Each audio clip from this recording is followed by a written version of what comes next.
Hey everyone, Eggman here with another video, and we have my final BT11 top 16 breakdown. I almost didn't do this one, but I got the deck list really late. This happened not this past weekend, but the weekend before, and obviously we have BT12 already on the shelves, but I felt like I wanted to cover this. I want to just get, the entire meta for everyone, for anyone interested for it. So we have this last one, and then we'll be starting with BT12 probably tomorrow, honestly, with tournament results and everything. So, but going into this top 16 breakdown, this was hosted by Raiden Trade in EU. I believe there are 123 players, and then also we do have this top 16 here, and it includes the top 16 of 5 Cross Hearts, with 3 of them being Merva, 2 of them being Cross 7, 3 Blackwork Greymons, 2 Beelzemon, 1 BWGX, which did end up winning the event again, Grandis, Blue Flare, Blue Hybrid, Bloomlord, and Machinedramon as well. So we're going to go over the top placing list for each one of these archetypes, and also excuse me for being a little bit incorrect with any of the pronunciations with these names. We're going to start off with our first place, though, which is Ralf, who got first place with Melgax. And man, I said this in my last BT11 video, which I thought was going to be my final one, because Melga won one of the events that past weekend, and man, I'm really good. I really do know what a Melga list looks like. It looks like this 100%. This also might be card for card what won last time, like very close. Like in these events were going on concurrently, so there wasn't a case where like they saw the list and then they ran it. Like these were concurrent events, and I don't know. This deck is really good. I don't know if it's really difficult, because I know kind of more in Japan they just tend to play the newer stuff outright. But BWGX is just continue to be very strong. If we look at these top three, it's Melga, Blackwork Grey X, and Grandis, like the 3 decks that we've been seeing pretty much since like BT8. Obviously Blackwork, or BT9. Blackwork Greymon came up BT8, but then became better in BT9 as well. But yeah, it's just showing that like BT9 is still probably the strongest set we've ever had. And I don't have much more to say. Congrats to Ralf. I mean, even though the deck is very understood, playing the deck, I think, is, you have to make a lot of decisions, especially when you don't find your perfect line up. But yeah, deck is very good. We'll see if it keeps showing up in BT12 as well. Blackwork Grey X. This deck, I think, will definitely be showing up in BT12, especially since we essentially have like new lines to go up to as well. And you can kind of use those new lines for either like the War Greymon X line, or the Blackwork Greymon. So if you want to be more aggressive or more kind of like control defensive, that's kind of there for you. But yeah, this deck is pretty understood as well. I also think I've input like this deck card for card before as well. I'm not as sick of Blackwork Grey X, just because it's more of a BT11 deck with just a lot of support for what it is. I mean, Greymon and Agumon just have so many cards in their lines already printed that they have this issue where they have to pick and choose which are their favorite copies of cards instead of being able to run out all of them. So there's that for them, but I don't have a lot to say. Again, congrats to Viktors for their finish, and we'll see. We'll definitely see some more Blackwork Grey X in BT12.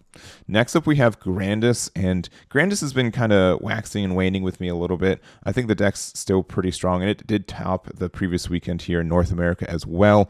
The fact that I don't know, like, this just still hits for 5 security sometimes, and if your opponent doesn't have a way to interact with it, that's too bad. I will say, I think that the average meta deck will just have better than average security going into BT12. That might be outrageous to say, but there's a lot of potential that if you do all the damage and you can't close out the game, there's going to be a lot of chance for crackback, or there's just going to be chances of stuff in security being able to hit this Grandis, and we'll have to see if that's true or not. But I think the deck is still in a good spot.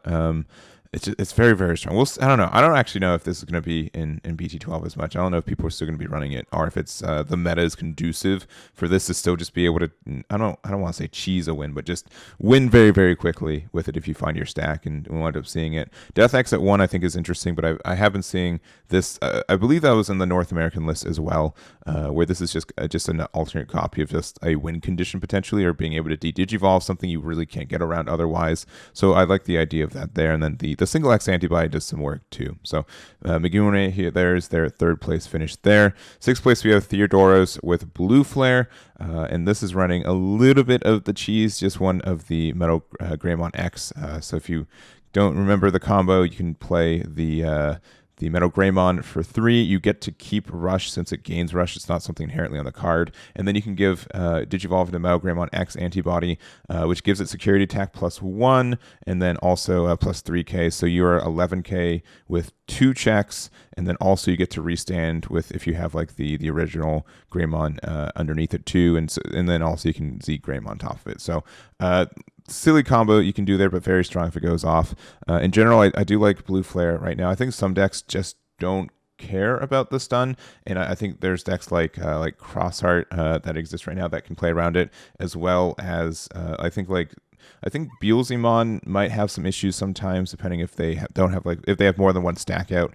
Additionally, like Hunters, I don't think Hunters traditionally care either. It's kind of like in between cross. Sometimes you have to have your stuff out and then you Digivolve on top of it. But yeah, it's going to be interesting. It's going to be interesting to see if this survives most of BT12. I'm going to say it's not going to be as strong as it is in BT11, but we'll end up seeing that as well. So Theodoros, there's that finish for them there. Then we have Yam with Blue Hybrid. And we do get some new Blue Hybrid pieces in BT12, some new lines. I haven't honestly seen anyone do anything super cool with them, so but there is that potential for it as well. Just the cards that we have is good. And so also Yam decided to go with the Leomon package, which is a choice. I don't think a lot of people either do it or not.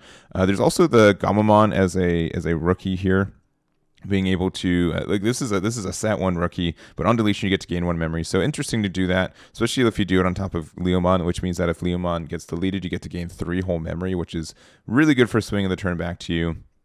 Top end of Mirage Galgamon, I do like this card a lot too. 2 Death Xmon, and honestly, this looks like a really solid list for Blue Hybrid. I like the kind of modern choices. Again, really leaning into the Leomon defense is interesting, and yeah, it's a cool list. And 3 Kakaitis Breath. Oh my gosh, that's a lot. That's a lot of Kakaitis Breaths, and only 1 Sore Eye and 2 Innocent Blizzards. So yeah, seems really like a mean list for it there. So congratulations to EM for their finish there. Then we have Crossheart, and again, we do still have the Merva and Not. So this is Alessio's version of it. We do have Cross 7 Superior Mode in this game, so that's another copy of a card that goes into this list. And it's kind of rough because this list does not have space for cards right now, right? I would say Cross 7 is already kind of like, man, this is a very, very full deck list for what it is. And Superior Mode, I'm not sure exactly where I would be able to fit some cards for. It's a really cool card. It's very strong. It is a little dependent, because you have to have Shoutmon out and then kind of go from there. But it's a really interesting kind of build and thing for it. So we'll have to see if it does anything going forward. I think 2 things. I think Crossheart is still going to be popular, but if you look at this, all of them were X1, X2 for this one. One was X1, one was the rest was X11, and then they're interesting to see that like the Merva versions were able to tie also, which is really interesting. But I think in general, like this list is going to be a little bit weaker going to the next set. I think Hunters are maybe just a little bit better for what it does. But just the fact that it's Digicross and you can do what you do get around a lot of interaction. And as long as your opponent's not like too walled up, you can have a good time. So there we go for Alessio, and then also Dubuc. Oh, and the other thing I meant to say is that I most of the Crosshearts you are topping. Crossheart is topping these events, but they're not winning them, right? And most of the time they're in the bottom half of the top 16 based on a lot of what I've seen. Some of them do get up there, but it's traditionally just a really good list for topping, but it's not really winning events, which is really interesting. But then also Dubuc with the Crossheart here, and Merva is the one that did win. We did have like the 1 week where we did like a lot of Crosshearts get into the top 16 and like the top half of it too with the Merva version of it. But we'll end up seeing if it does anything into BT12. I think this is still moderately uninteractable in a lot of ways, as long as you're fast enough. I think sometimes Hunters can be a little bit more consistent and fast if they set up correctly. So we'll have to see if that interaction works there. But I don't know. I think there's just going to be a lot of Tamer Destruction still. I know like there's a lot of like Machinedramon trying to hang around. They have Tamer Destruction as well as the fact that we have like Greymon. Greymon still has that capability for you. But also like Hunters have like a removal that just puts stuff underneath Tamer. So these Tamer archetypes are going to get kind of rough because of that too. But We'll see. I really do like cross art still, and we'll see what happens. But congrats to Dubuc for their finish there. 3 more list. We have Moritz with the Beelzemon, and obviously this deck is going to change a lot, but be very, very relevant into this next meta. Some key cards I would say are, we do have like the new X line, so you have to kind of be careful what you're like. Beelzemon, like this time last year, Beelzemon just had like the EX2 almost package when that released last summer, and it was okay. Like you had enough for what you're doing, but now you have a lot of decisions on which ones you want to choose. Specifically, like if you like the Star Deck 14 or the EX2 copy of Beelzemon. This one's really good for being able to play Impmons from your trash, but I think this one's like the better one to Digivolve into, which is difficult. Beelstar I think is a really cool Digimon for what it does too, and then there's also Blast Mode. We're gonna you need to find room for BWGX as well, so that has to be a decision for you. I like Darkness Wave, but I'm not sure if it's going to survive into BT12 since the deck's going to be speed so tight. And then Mako is just a good card there, and then Pogu's for the eggs, but. I don't know. You probably already have opinions about this deck. We know it's going to be starting to top again in the next set, and we'll have to see what those decks look like. So, Moritz, thank you for their top 12 finish there. Next up, we have Bloomlord with Carmelo here. And Bloomlord was like really popular back in March when we were having our Ultimate Cup format since it was monocolor.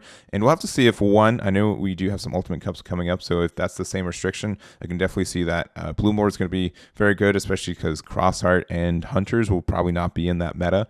But then additionally, we do get Quartzmon in green, which is able to Digivolve on top of any of these level 6s, and being able to get all the stuns on stuff can be really important for you and can lock out your opponent at times, especially since you can like hidden potential discovered into it, which is pretty good.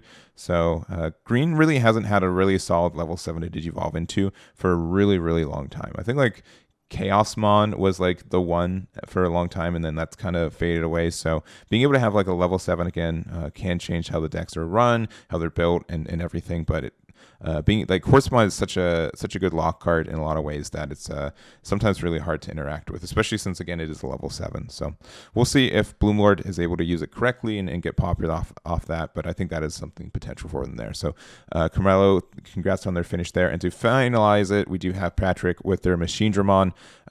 Machinedramon, I think, has been getting more and more popular. We did get a lot of support in EX3 and then also BT11. We did get this Machinedramon here, which the protection of these two are just fantastic for what they are.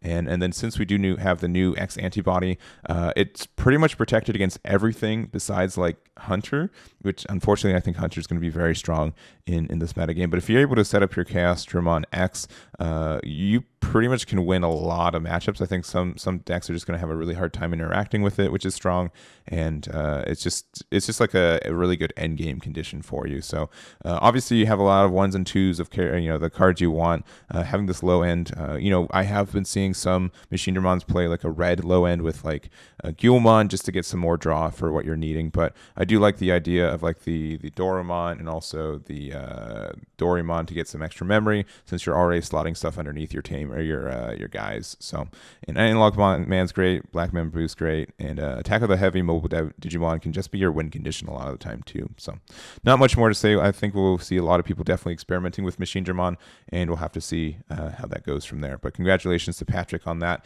And that is going to be our breakdown for us today. Thank you guys again for watching. This will be my last BT11 video. If there's another event, I'm just going to skip it. I'm sorry. I'm just ready for BT12 and I'm looking forward to those deck lists. So hope to see you guys in BT12, and I'll catch you all next time.